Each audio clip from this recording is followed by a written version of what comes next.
Olá pessoal, seja bem-vindo a mais um vídeo e eu vou fazer um segundo vídeo aqui complementando o vídeo que nós já fizemos sobre o que é a filosofia. E esse vídeo trata basicamente do mundo do trabalho, que é justamente a esfera inferior comparada à filosofia, mas uma esfera necessária. Bom, depois que o homem saiu do paraíso, não tem jeito. É necessário trabalho. Para sobreviver, precisa do suor do rosto. E se o homem pecou por desobediência a Deus, então a natureza ordenada que o obedecia passa a não obedecê-lo. Igual o homem afrontou a Deus, a natureza agora afronta o homem. Então é preciso dominar a natureza. E ao dominar a natureza, o homem precisa fazer esse esforço do trabalho, né? Então a terra já não produz mais o fruto, agora no paraíso o homem tem que ir lá e arar a terra, e não sei quanto, e planta, e não vai, e arranca a praga, e rega. Então todo esse trabalho, esse esforço do trabalho é como que uma tentativa de voltar ao paraíso, de ordenar a natureza para que ela nos dê o seu fruto. Então, o mundo do trabalho ele é necessário. Entretanto, enquanto nós estamos trabalhando, não dá para filosofar, não dá para buscarmos os princípios mais elevados, aquilo que de fato nos torna homens, porque o trabalho dignifica o homem, mas são os princípios da razão, da sensibilidade, da vontade que nós precisamos buscar, ou seja, purificar a nossa crença, a nossa razão, purificar a nossa vontade, querer aquilo que é bom e purificar os nossos sentimentos, vibrar com aquilo que é nobre. Então, esse trabalho é muito difícil. A filosofia vem justamente para isso. Claro que a psicologia se destacou da filosofia e se tornou uma ciência particular, mas a gente pode ver dessa forma. Os três transcendentais que propomos aqui no canal, a verdade, o bem e o belo, se relacionam na psicologia humana dessa forma. O ser humano tem razão, ele tem vontade e ele tem emoções. Então, a nossa razão, a nossa inteligência, ela foi feita para conhecer a verdade. A nossa vontade para querer o bem e os nossos sentimentos, a nossa emoção, a nossa paixão para amar aquilo que é belo.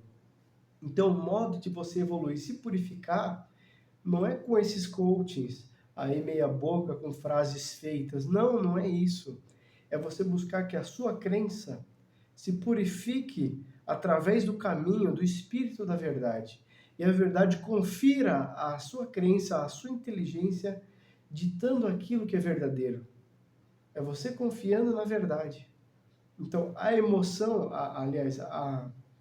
o querer, a nossa vontade, ela deve ser purificada pelo bem. Então, nós nem sempre queremos aquilo que é bom, mas devemos buscar com a inteligência aquilo que é bom para querer isso. Então, as coisas se ordenam segundo o seu determinado fim.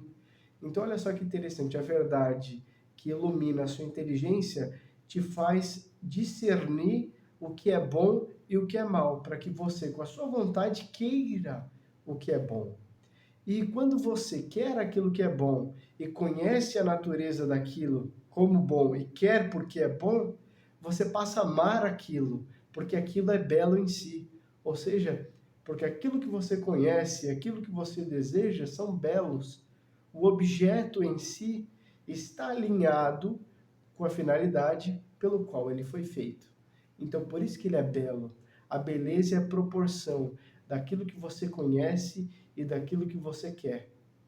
Então, se você conhece o que é reto, verdadeiro, e você quer o que é reto e verdadeiro, ou seja, o que é bom, então aí sim você encontrou a beleza. A beleza não é só beleza estética, não, a formosura das formas, a proporção entre o conhecimento aplicado naquela geometria. Não é isso. A beleza é muito mais do que isso. Ela envolve todos esses fatores. Claro, existe também o princípio estético ali.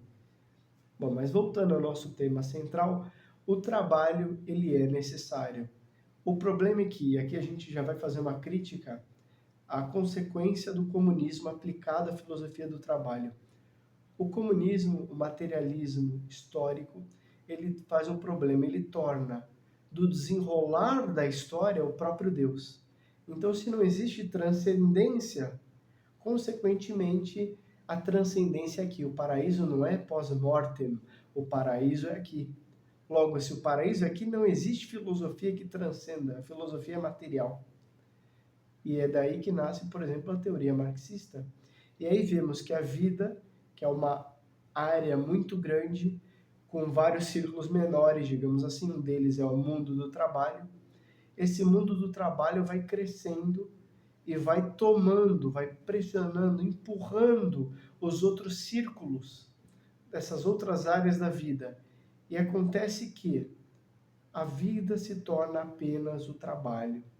Então, por isso que nós estamos sentindo esse fardo desse mundo. As pessoas falam, meu Deus, o que está acontecendo? A resposta é muito simples. Por que o mundo está tão caótico? É porque todo mundo vai trabalhar muito para não ter nada para sustentar um sistema falido. Por quê? Porque uma vez que essa teoria não funciona, porque o homem é feito de corpo e alma, a sociedade também possui a sua alma. Qual que é a alma da sociedade? É o conjunto das personalidades que a compõem. Então, se essas personalidades já não acreditam mais em alma, já estão fragmentadas, já estão divididas, o tecido social é rompido, é desfeito, não existe mais. E é o que acontece, nós somos achatados para o mundo do trabalho, para o hedonismo completo. Bom, já que as coisas não mudam mesmo, já que a situação vai ficar sempre assim, então eu vou cuidar da minha vidinha. E aí, aquele tecido de personalidades em que todos deveriam ser unidos pelo laço divino da verdadeira religião se corrompe. Agora, eles não acreditam mais em Deus, nem na fé, nem nos princípios filosóficos, nem nessa transcendência.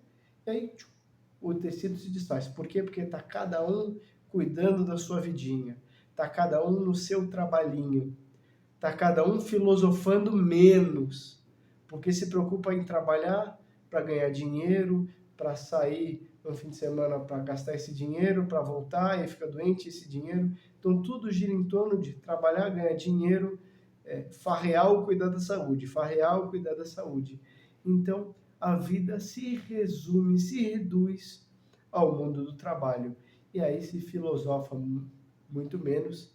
E se você filosofa menos, consequentemente você fica menos religioso. Por quê? Se a filosofia é a busca da sabedoria, e se a sabedoria é o próprio Deus, então se você não filosofa, você já não é mais religioso.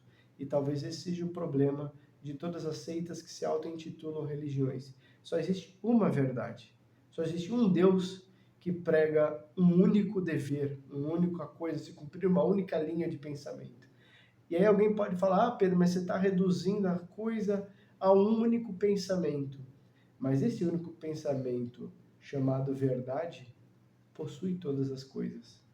Então, se todo mundo pensasse conforme a verdade, não seria todo mundo reduzido a uma única teoria, porque a verdade não é uma única teoria.